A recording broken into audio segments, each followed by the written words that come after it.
Game 2 between the Grizzlies and the Warriors got off to a bit of a rocky start. Dillon Brooks ejected for a hit on Gary Payton II, but Ja Morant made sure that the game did not end rocky for the Memphis Grizzlies. He put the finishing touches on a masterpiece, a 47-point game to square the series as this one heads to the Bay Area. Joining me now from Locked On Grizzlies, Shawn Coleman. And Shawn, what we saw from Ja was special in this game.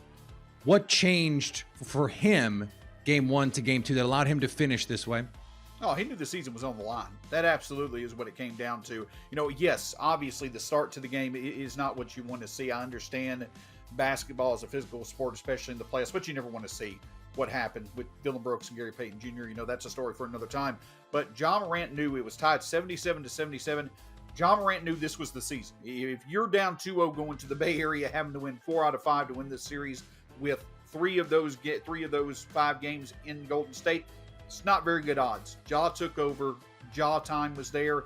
He absolutely was not going to be denied, and we're all the better off for it, at least as far as Grizzlies fans go. If Ja Morant makes a shot at the end of game 1, we could be talking about a 2-0 series lead headed back to Golden State instead of just a 1-1 series headed back to Golden State. Ja Morant's been the best player in this series, Shawn. If that continues, why won't the Grizzlies win this series?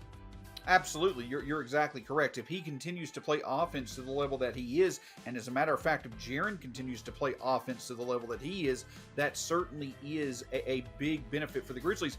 But Peter, I'll also point out something else that comes along with your point.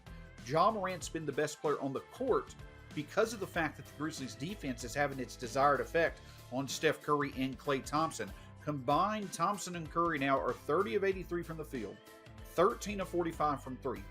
Even without Dillon Brooks, who did a great job on Curry, Zaire Williams and others stood up and got the job done, and the Grizzlies defense is making sure Ja is the best offensive player on the court so far this series. Yeah, what are they doing defensively? Because this was a Golden State team that shot 18% from 3 in game 2 with arguably the 2 best shooters ever. So how are they doing this, especially without Dillon Brooks, who is one of their more versatile defenders?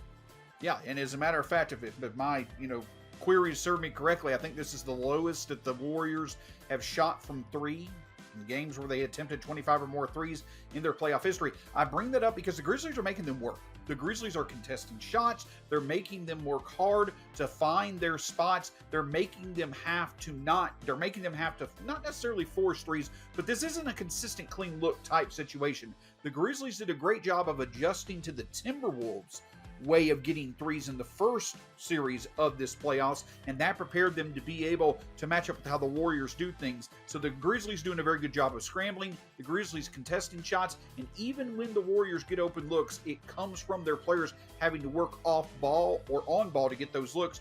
Grizzlies are just doing a great job making the effort be there for the Warriors, and hey, the Warriors aren't converting.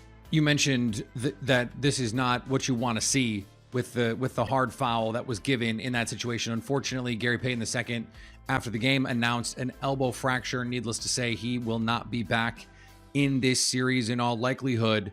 But this is an extension, it seems, of the Grizzlies' defensive game plan. Is we're going to be physical with Steph Curry. We're going to be physical with Klay Thompson. You are going to feel us for the entire game. And as this series wears on, it stands to reason that would have a compounding effect on those guys as well. It could be the case that the defense actually gets better. Correct. And the reason why it gets better if you don't have Dillon Brooks is it's repetitions for these other guys to stand up. That's what helped them out when they were able to get the job done against the Timberwolves in the first series. Now, don't get me wrong. You want Dillon Brooks out there. The Grizzlies defense is at its best with Dillon Brooks on the court. We'll see what occurs from this game. Now, I don't necessarily know if it's a guarantee he's going to be out there for game 3, but the big thing to your point is that the Grizzlies have a game plan in place where they want to make the Warriors work, and even without Dillon Brooks, game 2 was a great reference point for many other Grizzlies to step up and get the job done with or without Dillon on the court.